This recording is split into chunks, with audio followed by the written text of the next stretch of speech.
it's something that just in conversation, I know everybody on this panel, I'm sure everybody in the cast adhere to, but heard it enough. What the great acting teacher Stella Adler was saying, that if you're going to be an actor, you have to pay every time that you act.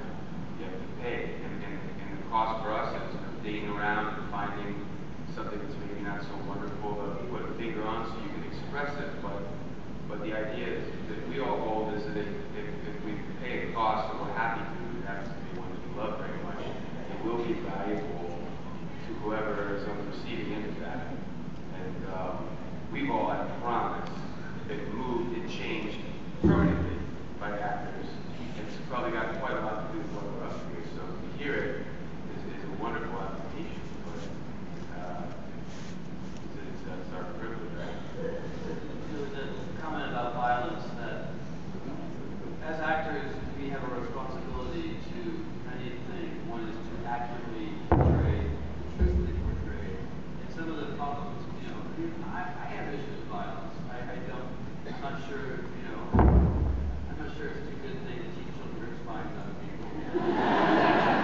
But that being said, what I think is great about this show and about any morally ambiguous situation is that it forces the viewer to think about it. And the highest compliment I ever got was people said, when you were laying in bed with a hustler and you killed him, I didn't know how to feel. On the one hand, I'm like, wow, you just killed that hustler. On the other hand, I felt bad for the hustler. And that to me is an amazing situation. Seneca, a Roman philosopher, said, nothing human is alien to me. And I think that's kind of a great thing for an actor, an actor's motto. Nothing human is alien to me. All human emotions, the ugly ones, the dark ones, the twisted ones, we all have them. We all struggle with them. And in so many ways, you can watch characters and see how they fail or succeed in their fight with these emotions. And I think that's really, a great responsibility in the actor. Yeah, and I just wanted to add that everything, I was just thinking about all the different conversations as these guys were talking, I was thinking, because what we're doing in that bubble, we're goofing around with our friends, and it's all in your head, all this stuff is living in my head. And then months later, like Joe said, we're pretty much done shooting the show, and then it goes out there. But this is all a conversation, just like you're talking to someone and I, say, hey, what's the weather out? And they go, it's raining. If I say, how's the weather out? And they don't answer me. It's weird, and that's, for us, it's an incredible thing too. We worked for months and we put this thing out there and we're waiting to see how did it land. And this is one of the few places where we do get that direct feedback.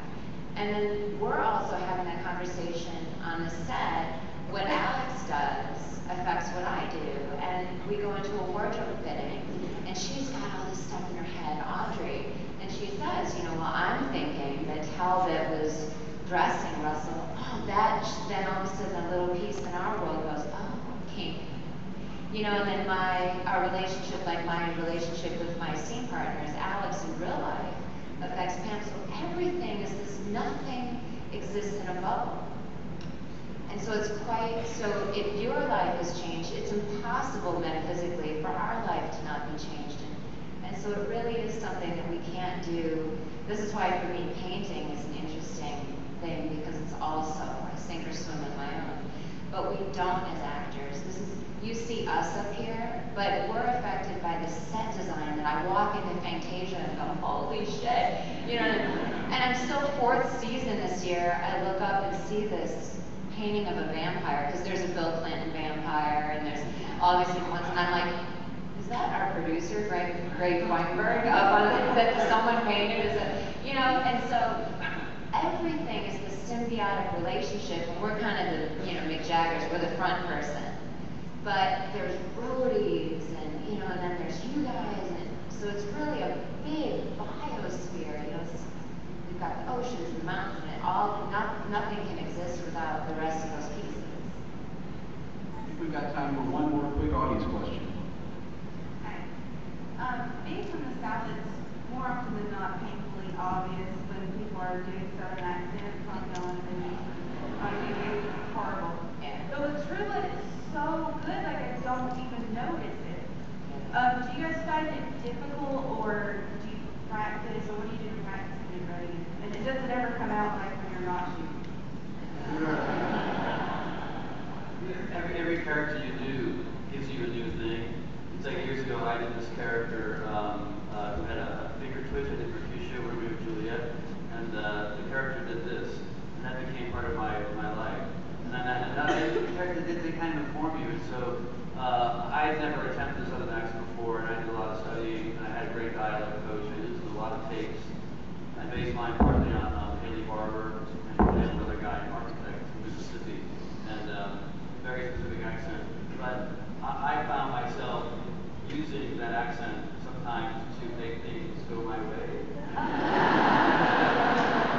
never knew that's how it's going. I suddenly, if I'm in a situation not going so well, I kind of go, is that okay if I just go ahead and put that there? I get my way more. Yeah, I'm making notes. I go home, my husband's like, why are you speaking with a southern accent? We're just about out of time. Charlene, I wanted to ask you one last thing. As you're wrapping up the series, looking towards the end, I'm thinking about the very beginning of it, the very first line of the first book, and I think what's so great about that opening line is how Sookie says she's been waiting her whole life for this vampire to walk in the bar. And that really summarizes her entire character up to that point right there. How did you come up with that line? How deliberate was that, trying to sum up the character with one line? Of course it was deliberate. You know, there are accidents in writing, but most often you really do think very hard about what you're saying. Yeah, I did want to tell the reader, this is where you are right now. This is what's happening to this woman right at this moment. Yes, there are vampires in America. Yes, we're in the South. Yes, she's a blue-collar worker. And this guy's going to change her life. And I had to put that all in one sentence because I didn't want to say, here's the bar, here's Sookie. Gee, there are vampires in America now, they're open, you know, I thought one sentence. So, you know, I experimented with it quite a bit before I ended up with that. I know opening lines are so important because particularly when it's a book like when it first came out and it's not a huge success yet, nobody knows about it yet. That opening line is what hooks people in. Now that it's a big success, you know the books are to sell. Does that change the way you write the opening lines?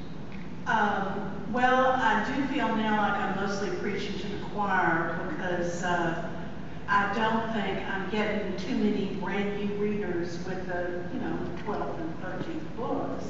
I think they're going to be pretty bewildered because there's no way I can work all the backstory. You know, we take a page for each character to get their backstory in there, so you just kind of have to fly with it.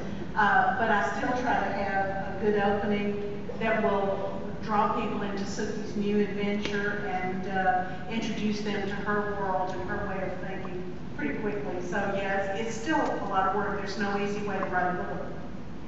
Every time it's hard. Thank you so much for coming out, Charlene.